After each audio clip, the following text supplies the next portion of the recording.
PTI intra party election, उजलत में कई कानूनी तकाजे अधूरे। तहरीक इंसाफ का इंट्रा पार्टी इलेक्शन मुकम्मल हो गया है, ताहम उजलत में इलेक्शन के कई कानूनी तकाजे अधूरे रह गए।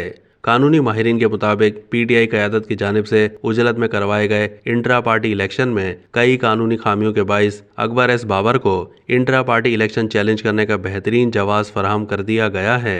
पार्टी आइन के तहत नेशनल कौंसिल ने इंतखाब करना था, मगर इसका कोई बाज़ाब्ता इजलास ही मुनक्किद नहीं हुआ। इलेक्शन से पहले ना पैनल बने, ना बैलेट पेपर छपे, कागजात नामजदगी जमा करवाने की तशहीर हुई, ना कागजात पर एतराज़ का मौका फराहम किया गया। तमाम ओहदों पर उम्मीदवार बिला मुकाबला मुंतखब हुए। इंट्रा पार्टी इलेक्शन के लिए कागजात नामजदगी जुम्मे की शाम 3 बजे तक जमा करवाए जाने थे।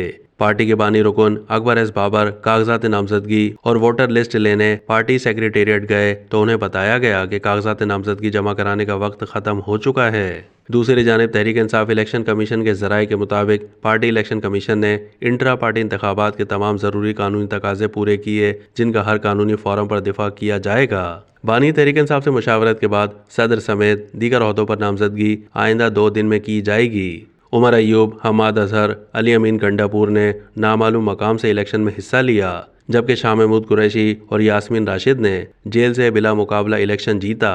कानूनी माहिरीन के मुताबिक उजलत में होने वाले इलेक्शन में कई कानूनी खामियों के बाइस अकबर एस बाबर के अदालती फोरम पर मौक़िफ़ को तक़वियत मिलेगी, जबकि अकबर एस बाबर ने पहले ही इस इलेक्शन को सिलेक्शन करार देते हुए चैलेंज करने का ऐलान कर दिया है।